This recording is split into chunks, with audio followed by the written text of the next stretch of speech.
Hello and welcome to another episode of the College Football Show on Backyard Catch.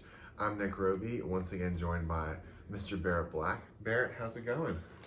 Doing well, Nick. Outside of a little bit of cold with this weather change outside and kind of getting in the sinuses, we're doing great, man. Doing great. Yeah, that's fun. It's already crazy that it's we're less than 2 weeks from Thanksgiving. Man. I know. Before we know it, regular season of football is over, and we're on the two bowl more season. weeks. Yeah, It's just two more. I mean, Clemson has a vibe, but there's 2 more regular season weeks. it flies by. You know, it's one of the shorter seasons if you compare it to like NFL and hockey and baseball and things like that seem to last forever. You really have to savor every week of college football, you know, because it's there and gone in a flash. It flies, yeah. Yeah. Well, what stood out to you this weekend? What did you find interesting? This weekend seems like a weekend of almost, in a sense. Like Baylor almost upset Oklahoma. That was so close. Not that I'm disappointed in it, because that was a fantastic game. Yeah, it seemed like it. Like the comeback that Oklahoma pulled after they put themselves in the position, because they had I think Jalen Hurts had 3 turnovers alone, an interception and 2 fumbles. One of them going into the end zone. So they put themselves in the situation, but it made for an exciting comeback, and they pulled it off. And I was like, wow, that was an exciting game. Yeah, that is really interesting. Yeah. The Oklahoma definitely saved themselves for sure at least being in the playoff conversation. You know, they continue to win out and win the Big 12. You have to still think about them. But I was surprised because I was driving back from being out of town, and when I checked into the score, when I was leaving here driving, oh, Baylor's up, and I picked Baylor in a pick 'em type of game. I was like, okay, I'm just gonna go with Baylor, just be different. And they're up, and I felt great about it. And then got home, and then looked at my phone, and I was like, Oklahoma won. What was it? There was no signs of Oklahoma coming back. So, I mean, good for them, good for Jalen. I think he's his draft stock's got to be just flying up the roof. Way more than it was at the end of last year. Oh, yeah. Just show what you can do. And then another almost was Auburn. I mean, they mounted a fourth quarter comeback. I mean, it was 21-0, and the game was not close for the entire first 3 quarters. But then in the fourth quarter, they mounted a comeback, put together a couple quick drives, and their defense, I mean, they have a stout defense, and they were really shutting down Georgia. They had the ball in the fourth quarter, driving down to tie the game up. They were on Georgia's 34-yard line with a 4th and 2, I believe it was, and the freshman quarterback, Bo Nix, misses an easy little dump off pass that would have got them a first down and maybe even some extra yardage, got them closer to the end zone to tie that game up and stuff. But it was a pretty disappointing loss for Auburn. I think they were pretty disappointed in the way their offense played the entire game anyways. But it was that almost made it interesting there in the end. Yeah, and Georgia clinched another division title too. Yeah.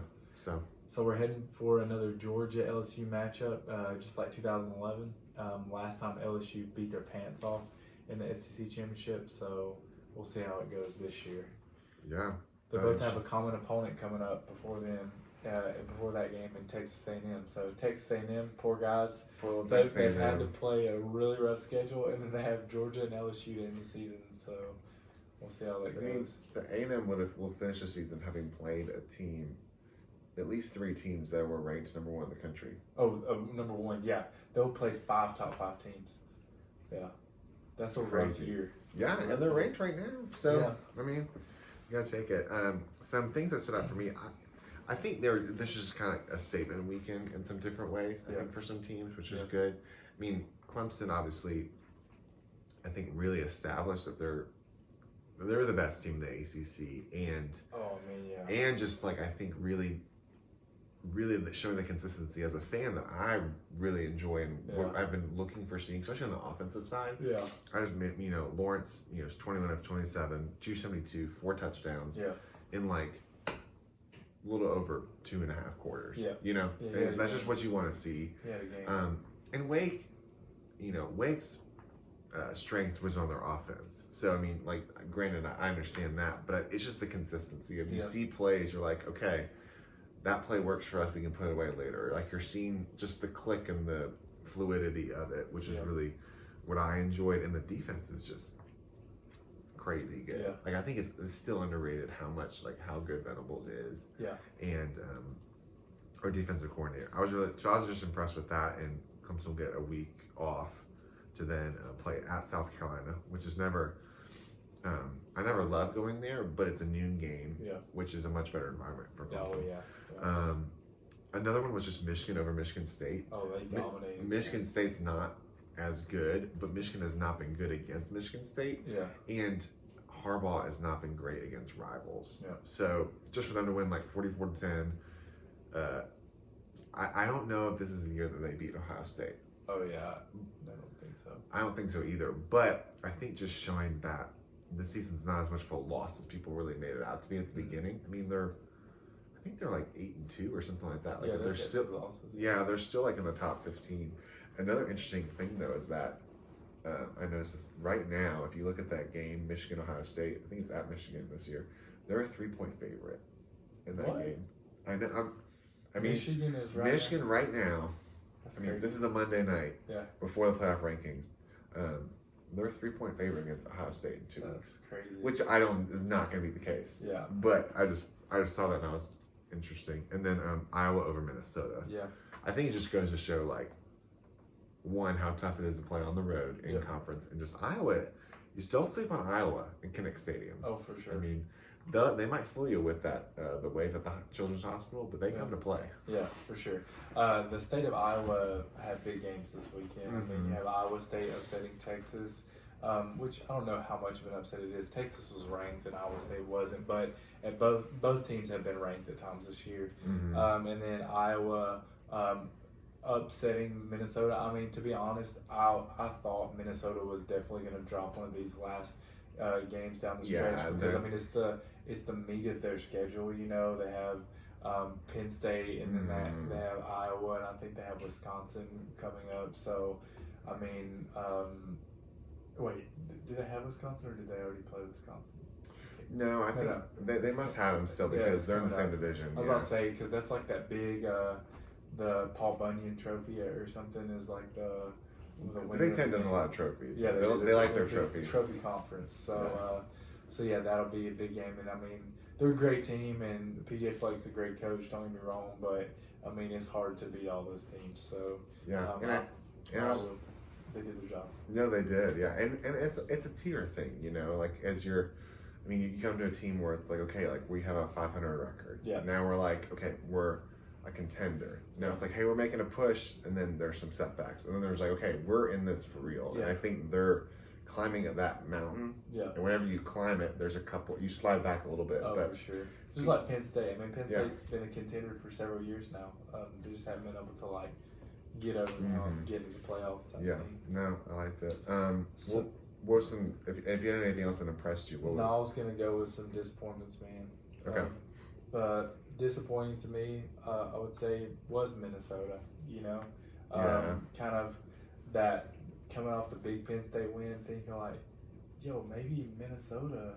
Hey, they might have a team, man. They might be able to like shake it up in the Big Ten. And then it's just like, oh, they lost it. You know, so I was impressed me, but Minnesota disappointed me a little bit. You know. Yeah, that's fair. I mean, we talked about, again, another game we talked about is, I just had Texas. Yeah. I think that if you watch a few of these videos, you kind of find that if there's one team that impressed you, usually there's a flip of a coin, sometimes there's a team that is not as much. And I think for me with Texas, it's just like, it's just been an interesting season because there's been some highs and then there's been some weird lows. And Texas, you guys are really fun, but you're not back. Yeah. Just for the record. Yeah. You can't lose. You can't lose to Iowa State. Yeah. All respect to Iowa State, you just can't. You can't do that if you really want to be. So that one was one. I had South Carolina losing 30-6. Yeah. I think just the 6 is what. It's just disappointing. I mean, granted, Muschamp saved his job by beating Georgia. I mean, if they hadn't beat Georgia, they'd be 3-what? They're 4-7 right now. They'd be 3-8. Like, I mean, So he saved his job, and they got 2 weeks for Clemson to have a good showing, and then just one final one. There's a team that won, but there's a stat that I think worries me a little bit for this contender, and you might know where I'm going with this. But I had LSU's defense, because they gave up 37 points. Yeah.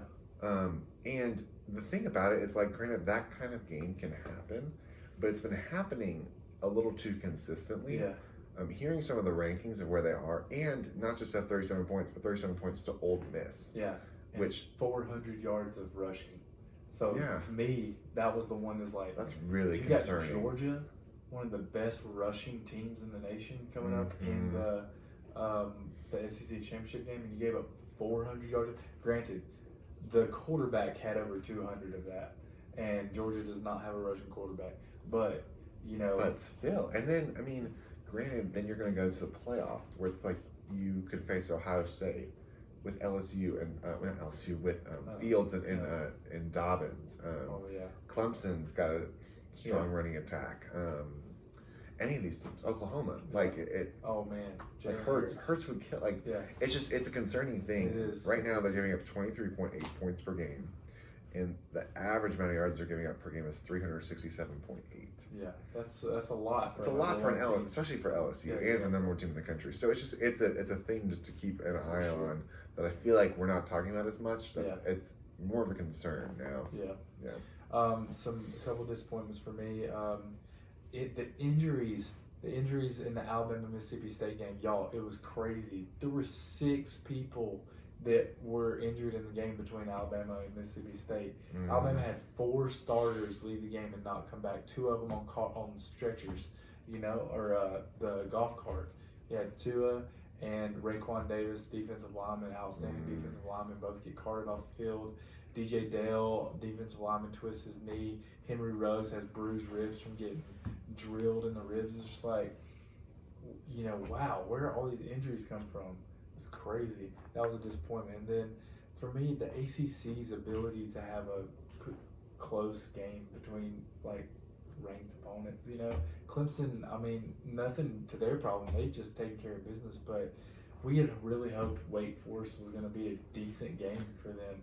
And Wake was ranked 2 weeks ago, like number 19, like a decent, something like that. And I mean, from a fan's perspective, like, it was just a really boring game. I think at halftime, or I was watching it in the second quarter, and I was like 38-3 or something like that. I was just like, wow, this is a boring game, And like, goodness. I loved it, but it's not a great football game. I know. I feel the same way. When Alabama and what we were doing to Mississippi State in that first half before this devastating loss to Tua.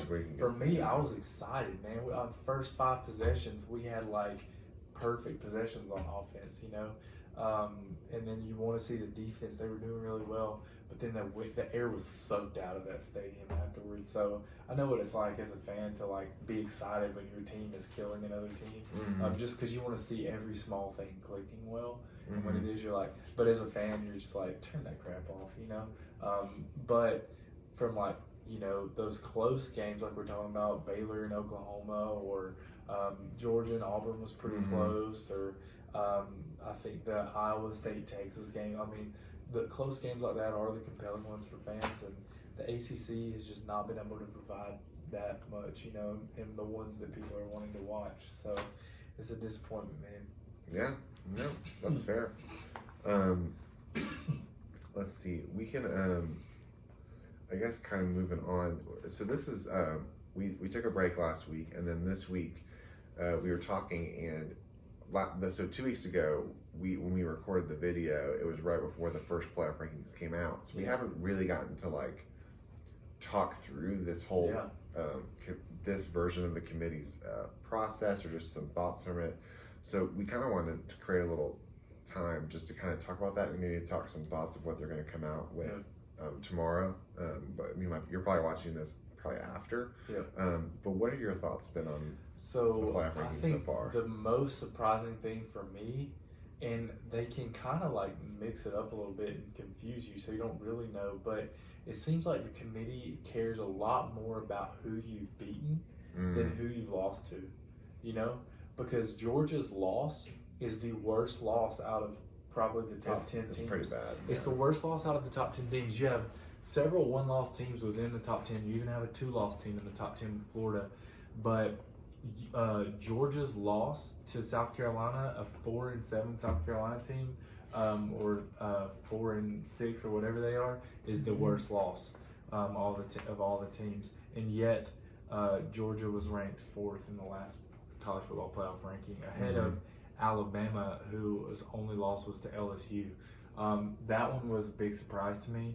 And so I was like, man, the committee must really care about who you've beaten, because what Georgia did have over Alabama was that they had beaten a Notre Dame team that was ranked in the committee rankings, and a Florida team that was a top 12 team in the playoff rankings. So yeah, I think that it's more about who you beat. Yeah, that was really interesting. The other one was a little surprising was that, and Ohio State's good, don't get me wrong, and a lot of people will say that they're the most complete team this year, but they ranked them first in the first initial playoff rankings, right before LSU and Alabama play, when, I don't want to say 100% obviously, but like you're probably going to rank the winner of the LSU-Alabama game number 1. Yeah. So I feel like a statement of like putting Clemson 5th, and then Penn State and Ohio State were eventually going to play this upcoming weekend. Yeah. You're putting these teams in these certain spots to make a statement, it felt like. Yeah. Knowing that it was going to kind of work itself out, so as a fan, like for Clemson, I knew that 5th probably wasn't going to be where we really are. For sure, yeah. But it was more that it just felt a little disrespectful of like, really, like, come on, like, we're really going to play this game. So, I don't know. We were both a little surprised after. Yeah. I mean, and it's one of those things where it kind of works itself out, and then that Minnesota beat Penn State, and LSU ends up beating Alabama, but Alabama's still very much in the mix. Yeah. And even without Tua. Yeah. So it'll be interesting to see what they do with that. For sure. And I think that we put together like what our expectations would be for the top 10 for this week's rankings, which will be released tomorrow. I think 1 through 4 stay the same, in my opinion. LSU, OSU, Clemson, Georgia, right? What do you think about 5 through 10? 5 through 10 gets tricky. Honestly, like, in other years, I feel like I've had an easier time of like ranking these teams, but it's very nitpicky. For me, I would say my rankings right now, I don't feel like should differentiate. I feel like actually the AP poll actually probably has it pretty close. Yeah. I personally would probably put Clemson higher, but I understand why they're 3. Yeah. And like I'm not like angry about it. I probably would put Oklahoma maybe above like a Utah. So right now it's Alabama. So if the AP poll, you would go Alabama 5, Oregon 6, Utah 7, Oklahoma 8, Penn State 9, Florida 10. I might put Penn State and Oklahoma a little bit higher. Okay. But I think 5 is great for Alabama. Like they still beat Mississippi State and were pretty convincing about it. Yeah. And I think also to be careful of presuming that there's gonna be this huge drop off without Tua. Like I don't think that's also fair either, because presuming that there's gonna be this thing, even though I mean Tua, you can't replace like a guy like that, but you want to have this based on what's been done on the field, and so I probably would put Oklahoma maybe above Utah, but that's probably about it. I think that feels pretty fair for what's been going on. Right so now. For me, I think that you're right about Alabama, what you said, but I think that the committee, I think they're just like, no, we're going to make a statement, and I think that they're going to say Alabama's not the same team when Tua's not on the field, although there's been no evidence of that this year. I mean, when Mac Jones started against Arkansas, I mean, Alabama handled their business as normal against Arkansas. But I think that they'll rank Oregon 5th, Alabama 6th, Utah 7th, Penn State 8th, Oklahoma 9th, and Florida 10th. And just because Oklahoma did have a struggle win with a lot of turnovers, looked bad, I would be fine with Oklahoma being up there at 7th. And I would be fine with Penn State being at 9th, because Penn State had a struggle win against Indiana. You know, their past 2 games, they haven't looked like the dominant team they were looking like early on. So they really have a lot riding on this game this weekend. And I mean, if Ohio State tears them apart, which I expect, then I mean Penn State will be out of the top 10 for sure. So. Yeah, I think so. So I guess just a little bit. I mean, we've talked kind of here and there about Tua, but how are you feeling about after all? Yeah, I mean, I think just as an Alabama fan and a college football fan, most people are probably just like, man, this sucks. Because for those that are aware in the back of their mind of the crazy Bo Jackson injury, which, you know, if you're a football fan, you've played any video games in your childhood, you knew Bo Jackson. I mean, everyone knows Bo Jackson, you know, and you watched the hit from when he injured himself, and it looked like not that vicious, you know, and yet it ended his career. And you think about that with Tua, which the hit looked not so vicious, you know, obviously the science behind it and everything, you can totally explain how it can happen, but the thing that rolls around your head is like, oh no, like, please don't let this be the end of his career. Not from like that he's going to do anything else for Alabama, but dude, he was supposed to be a number 1 draft pick. I mean, like a first round draft pick. He was going to be a millionaire this time next year, you know? And this could totally change the course of his life. And instead, he ends up being the quarterback's coach for, you know, a college football team instead of like being a stud quarterback in the NFL for, you know, however long. So you're just like, man, that really, I feel that, like, you know, for him. He's such a good dude. I know. And it's his persona about it has been pretty fun. We were talking about before him, just even like the lighthearted spirit about it he's taken. I mean, obviously he was in a lot of pain when the injury happened, but like he was even playing like the ukulele while he's in the hospital bed, which I thought was pretty fun for something that's like feels like pretty serious. And like this surgery needs to go well for this, like any chance. So I'm hoping that he can just take like a year off at least and just like recover and dude, that's what I mean, I was telling my friends today, like, because he's not going to be able to perform for the combine drills and stuff. I mean, it would be a miracle if he could. So it'd be great if he could just take the year, use Alabama's facilities, because he's still got a year of eligibility. Even if he did kind of a Joey Bosa type thing where he actually sat the season out and like really focused on getting his injury fully healed, using all the facilities and stuff, and then went into the 2021 combine. I mean, I would love to see him do something that's going to be like, you know, the best for his career. Yeah, and so the prognosis seems like it's very serious, but everything's been going well. Yeah, and there's definitely good steps for him to take with it. So I don't feel as personally as like as ending the career as some people have kind of projected. I mean, there does seem to be a lot of stuff about like it does kind of seem like he's played his last college football game. Yeah. Which is disappointing for it to end that way. Yeah. But I don't know, just wish him all the best and definitely been sure, man. impressed about that. Let's see. Maybe we've already been going a little bit, but maybe just a couple of quick games just to talk about. I mean, obviously the big one this weekend is Penn State, Ohio State. So you're thinking Ohio State? Yeah, I'm thinking Ohio State big. I'm thinking Ohio State tries to make a statement like they want to show that they're the dog. You know, they're the guys. They're the ones everybody should be worried about, not LSU, not Clemson. Yeah, and they get Chase Young back too. Yeah, which he served his 2-game suspension.